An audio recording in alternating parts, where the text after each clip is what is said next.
Hey, how's it going, everybody? Welcome back to Art of Creation Homestead. My name is Jason. We're in the kitchen and it's smelling really good in here. Angela Kay's over at the stove cooking up some delicious sausage and pepper soup, so let's go ahead and get started, okay? Angela Kay, you got a mess over here cooking up. What you doing? Okay. This was born out of the fact that I wanted my sausage and peppers, and they didn't have any sausage in the case. So I come up with this. So I've got a tablespoon of extra virgin olive oil in here, and about 2 pounds of sweet Italian sausage. You can also use spicy, but I'm using mild. Some say mild, some say sweet. Yeah. They're pretty much the same thing. Now some places do sweet, mild, and spicy. So what you want. That's up to your choice. Yep. But you saute this. I put in a little extra salt and pepper because to me it never has enough seasoning. So I let this go until it is completely brown and ready to go. It's almost there. I broke it up with a mix and chop. You know, one of those medieval looking torture devices. What size pot are you using? What is this? This is a 7-quart enamel cast iron Dutch oven. If you watch my Kitchen Essentials video, you will see me talk about this particular brand. And my sausage is pretty much there. So at this point, you want to pull it all out and put it in a bowl, draining as much juice off of it as you can. Now I've taken out all my sausage. As you can see, there's still a little bit of residue in there. That's fine. If there's too much grease from the sausage, drain some of it off down to about a tablespoon. With mine was so lean that there was very little left, so I had to add a little bit more olive oil, about a tablespoon. And to this, I'm adding about 1.5 cups of chopped onion, because what sausage and peppers without onion? Now, you want to saute that up really good until you want to let this go for about a couple of minutes. I'm going to go ahead and season it up with some salt and pepper. Maybe sometimes I'll have to actually do sausage and peppers for you guys. It's actually something that I love a whole lot.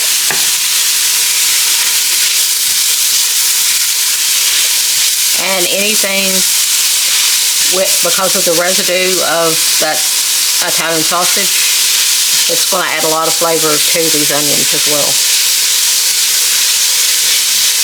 Now to this, while they're sauteing, I'm going to add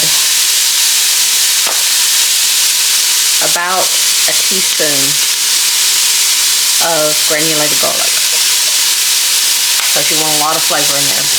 Now your Italian sausage does have some garlic in there, but I like a lot of garlic with my sausage and peppers. So you want this to go for probably another minute, and then I'll show you what's next. Now these are starting to get translucent, and you're starting to see a little tiny bit of color forming on them, which is actually what you want. And you start to get a lot of color in the bottom of your pot, which we'll scrape that up later, and it'll be a lot of flavor. So to this, we are going to add, this is 4 bell peppers.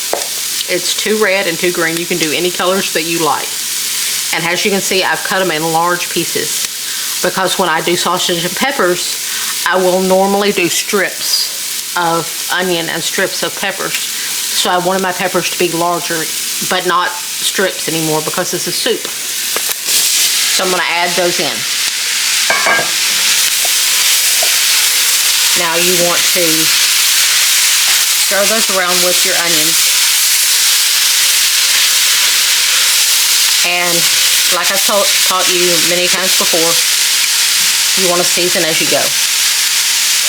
So you want to add more salt, because they don't come off the vine seasoned.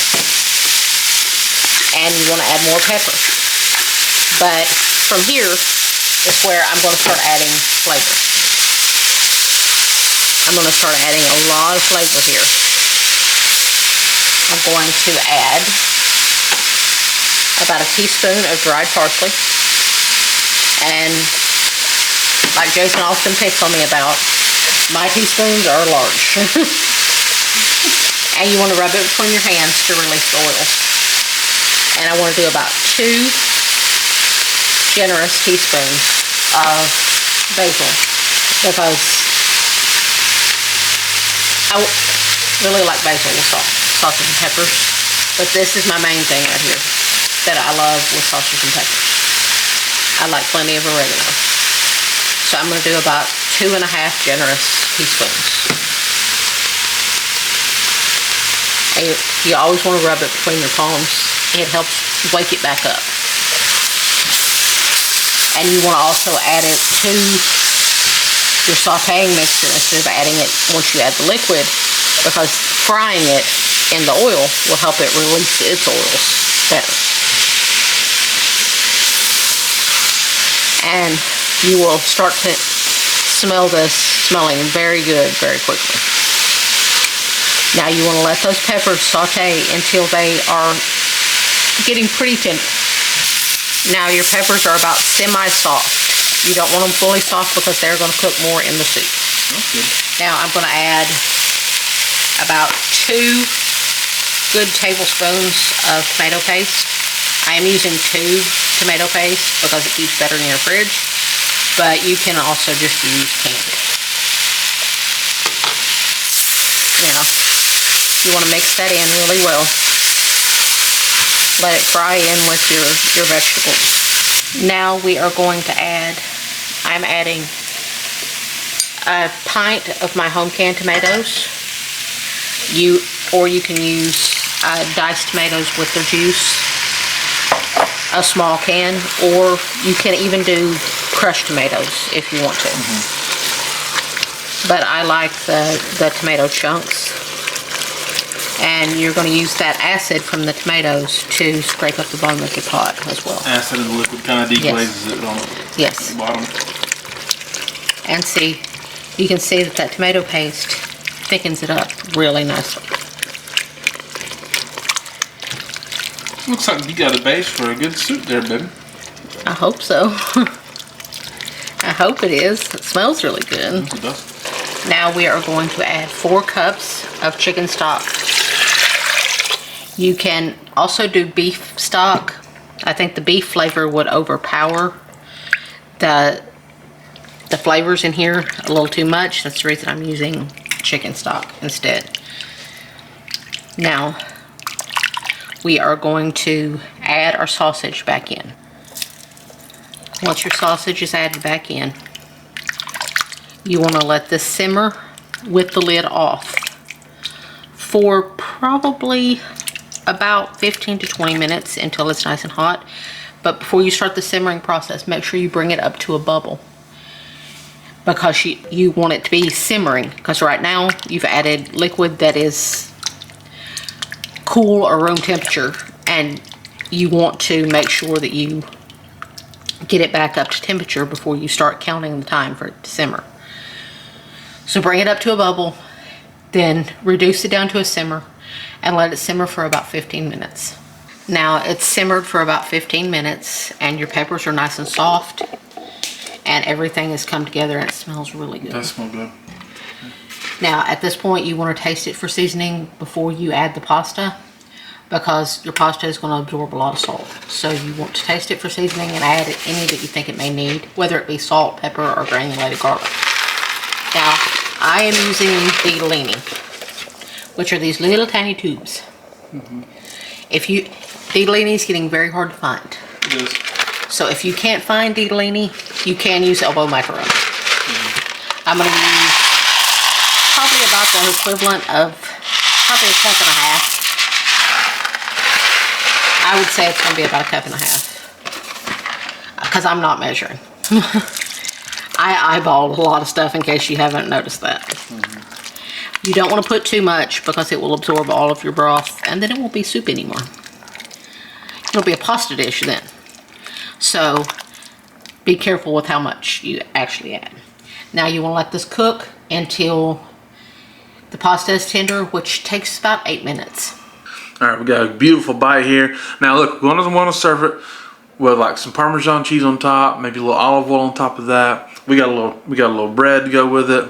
So it's gonna be just a beautiful dish there. But Parmesan and olive oil, I would not skip. I think that's imperative.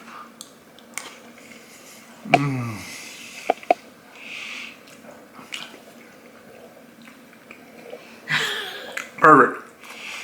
Beautiful. Absolutely amazing. What a big, flavorful bite. That's just, Angela Kay did an amazing job, as usual. And don't ever be surprised. That's such a lot of flavor, a lot of flavor, but well balanced. That right there is a beautiful, beautiful soup to do on a cold day, which is a little cold today. But so want to try a different soup? Right there, that's a good one. So Angela Kay has knocked it out of the park once again, and we appreciate you guys so much for watching. Okay, my name is Jason. That's Angela Kay behind the camera there all of a sudden. This is Art of Creation Homestead. We love y'all. God bless you and goodbye.